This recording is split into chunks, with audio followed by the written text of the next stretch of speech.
What's up, everyone? It's Dave Wallace from the Medal of Honor channel with my monthly vinyl collection update. This is the vinyl collection update for the month of January 2021.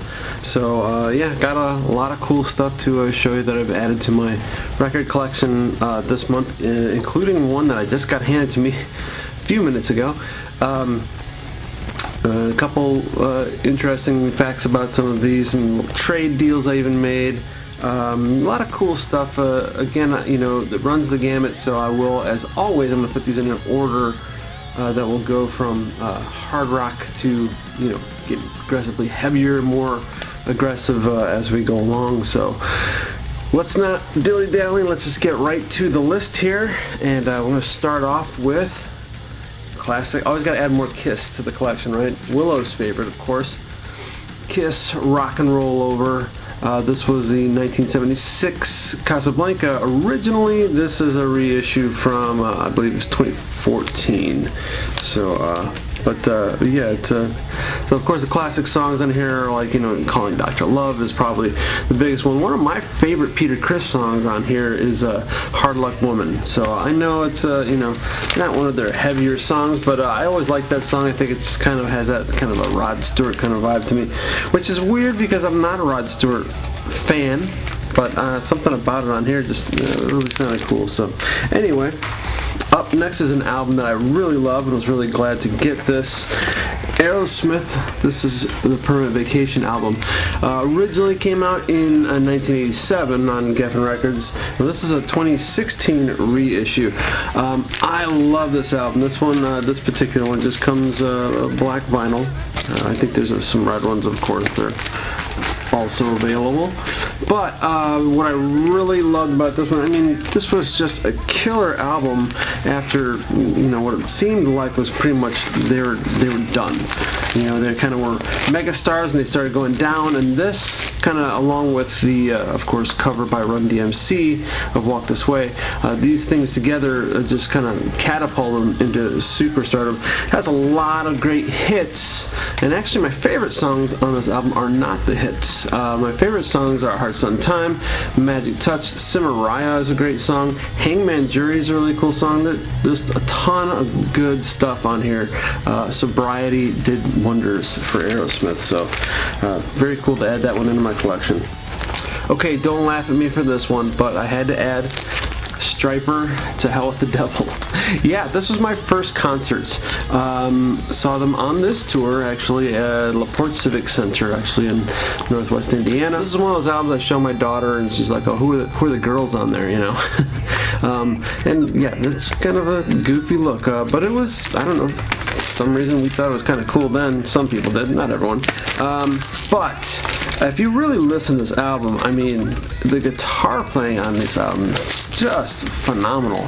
On all the Striper stuff, really, they're dual leads, just really good stuff. So as far as you know, being guitar driven, definitely liked having that one in my collection. Okay, we got a couple of Judas Priest albums that I added.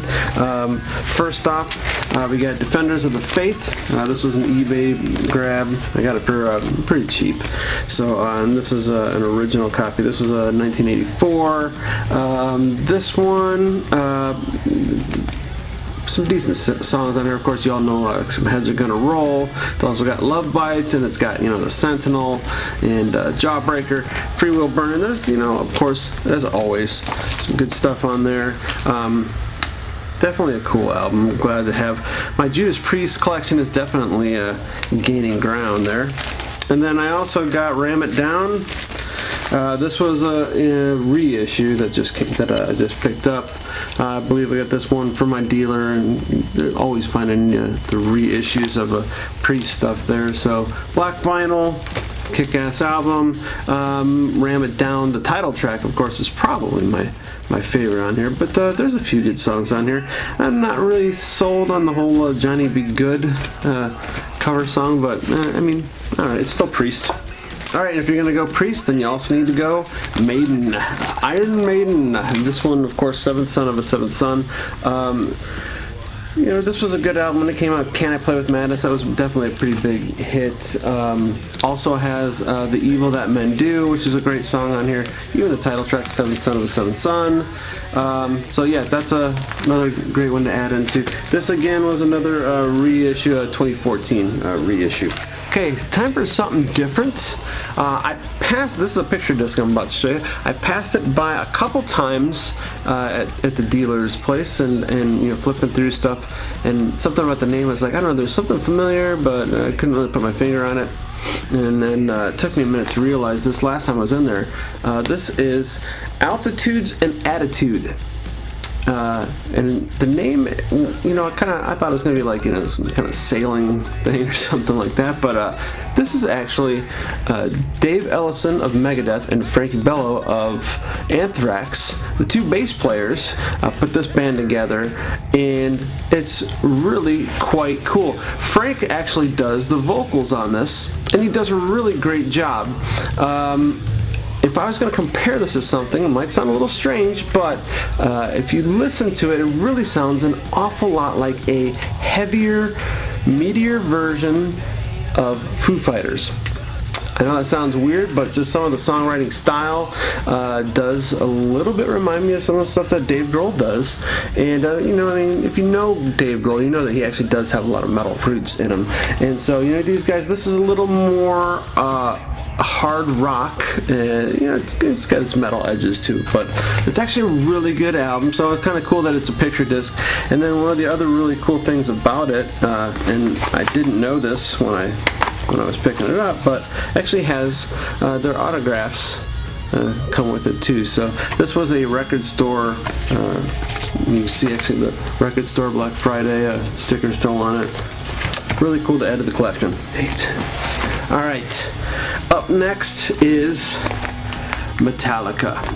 Yes, Metallica, I said that. And it's not one of the old ones. We've already gone through all the old ones. You know I've got all of those. This one is Hardwired to Self-Destruct. Now, like many of you, you know, I was unhappy with Metallica in the 90s and early 2000s.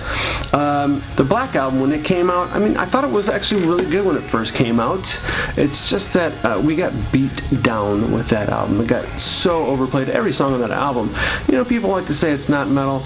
Don't tell me that Of Wolf and Man and Through the Never aren't metal songs. Of course they are. If you say you're not, you're just being an asshole just to be an asshole. You know, it is metal. It's just that, you know, it's shortened songs, and it's not the kind of aggressive edge that we were used to with Metallica.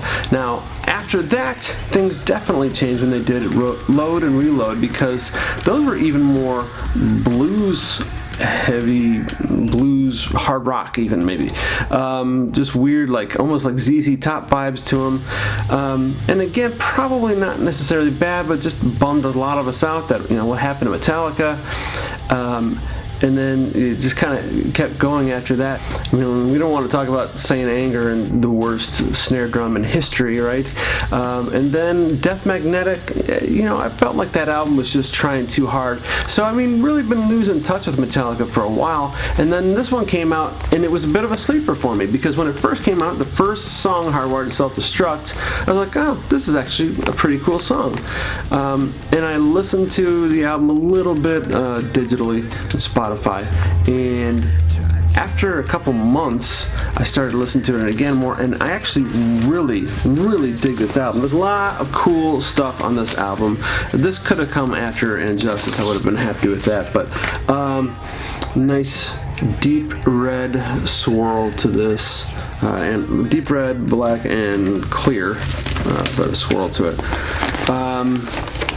This particular version of this is actually limited edition, 15,000 copies. Usually when you talk records and limited amounts of albums, that's a huge number, but it is Metallica, so I mean, I guess that's understandable. So anyway, I love this album. If you're like me and you were starting to give up them and you never really give this a chance, definitely check it out, man. There's some really cool stuff on this album. I dig it. Okay, up next, this one, I want to love it. and maybe it's because of the order I listen to these albums and I listen to it with something with a great production. This is Slayer, the Repentless Trilogy. This is a live recording. Now, I know it might seem weird, but I mean it's badass looking, and it's got it's limited edition vinyl. It's a live recording, live at the Forum, and it's got this more of that deep red or deep gold swirl. There's greens in there. There's all kinds of stuff. Really nice looking.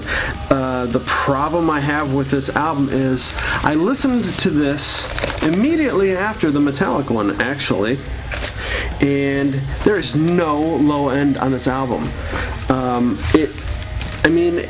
It could be just, comparison. I understand that, of course, Metallica has a big budget and big studio, but I know it's a live album. It sounds like a bootleg album.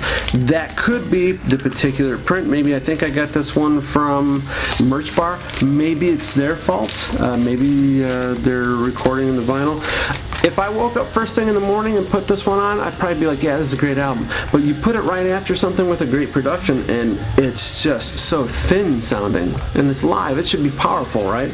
The toms on the drums come in every now and then. You can actually hear some low end. That's kind of it. So other than that, I mean, like the concert was great. The set list is pretty good too.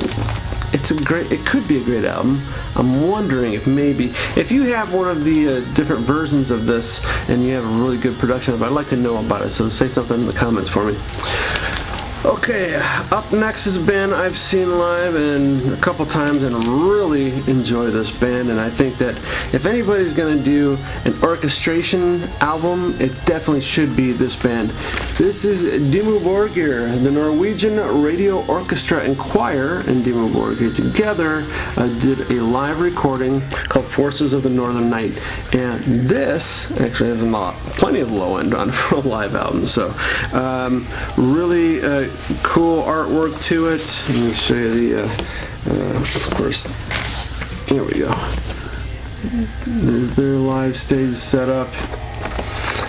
Demogorgon, of course, is melodic black metal, which is code for well produced.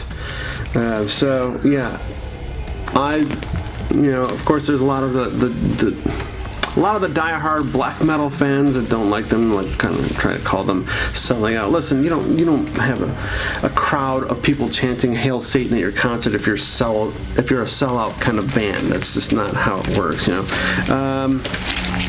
This comes in a really nice, solid blue vinyl. Blue. He has blue hair. Blue. So anyway. I really enjoy this album. Really nice production to it live.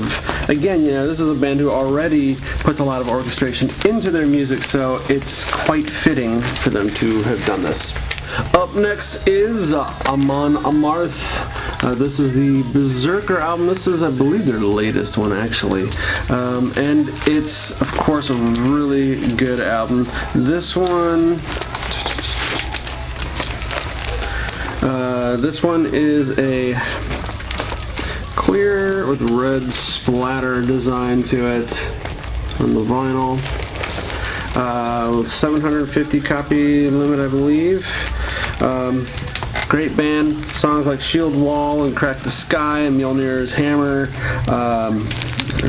Mjolnir Hammer of Thor, sorry, is the name of the song. But yeah, this is a great band. Kick-ass band. Definitely dig Amon Amarth.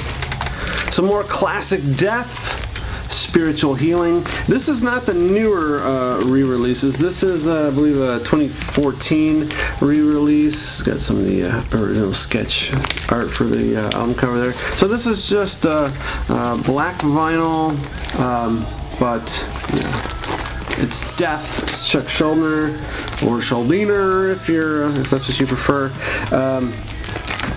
I love Chuck's playing. Of course, this has Living Monstrosity is a great song. Within the Mind, Low Life. There's a lot of cool stuff on here. So, classic death.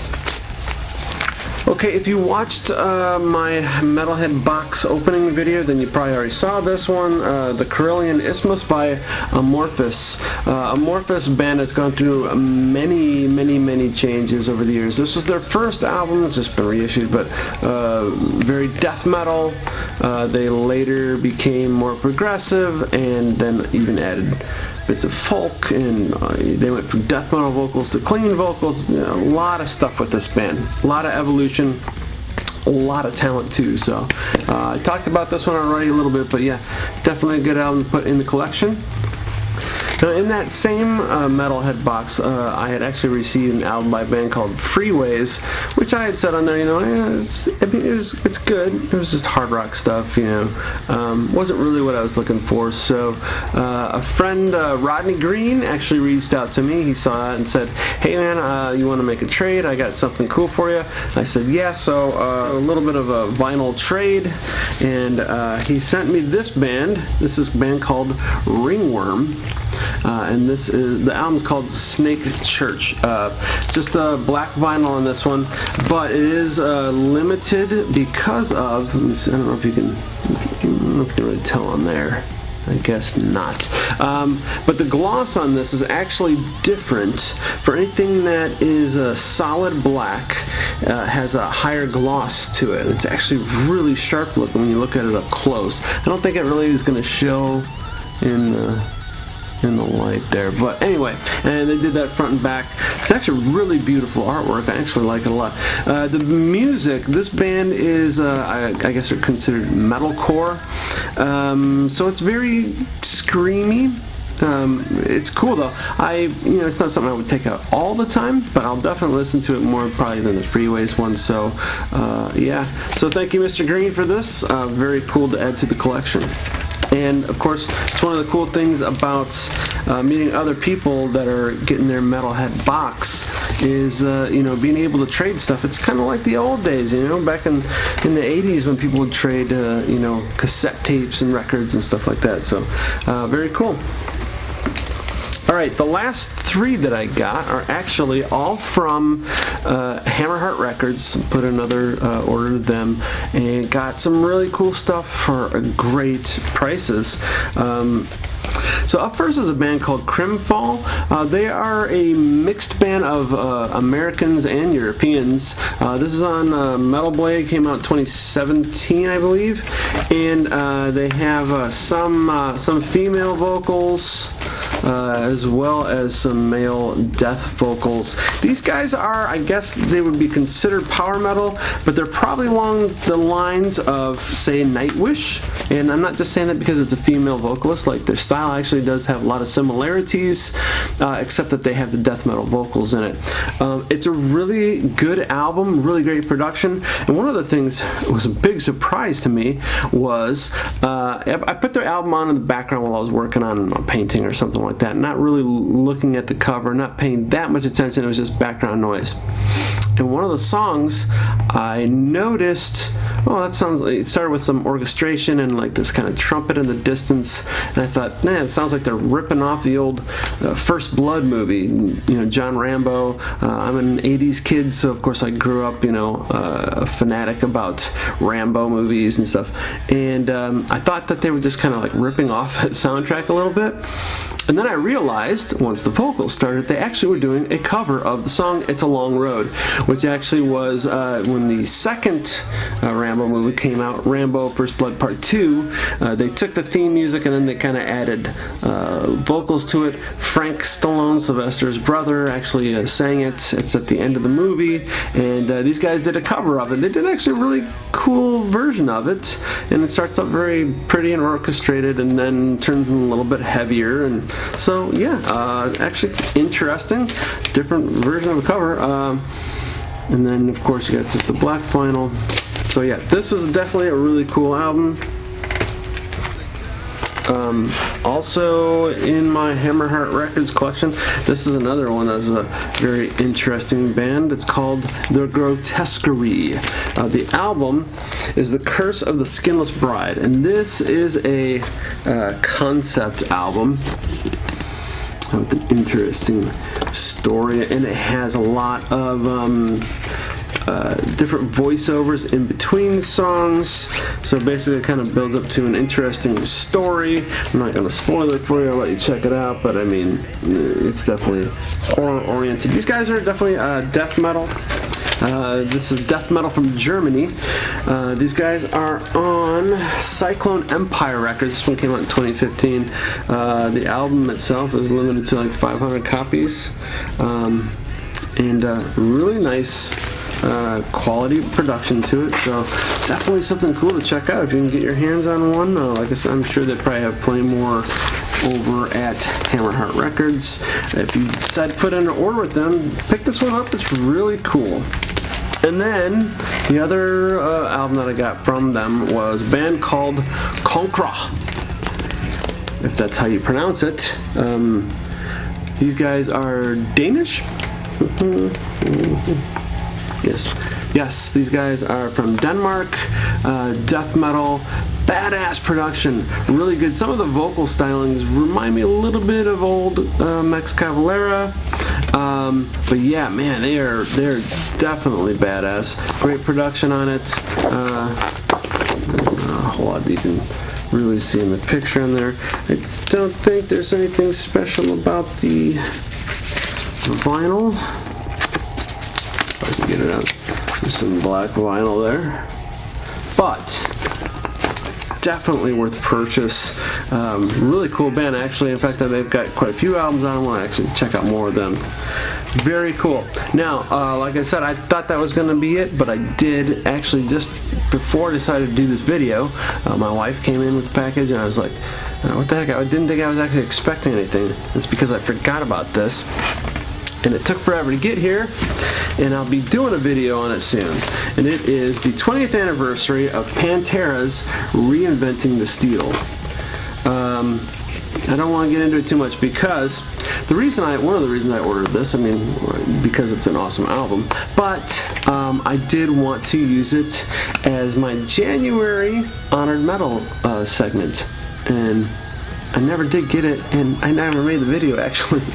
So, I guess for February, we'll be talking about this one. So, watch in the next week or two. I'll try and get a video out to talk in detail about this particular album that I just got handed. It's Pantera. You can't go wrong with that. Anyway, that's it. That's my collection. That's a lot, actually. It's more than I thought I actually did for January. So anyway, stick around, and until next time, horns up, needle down.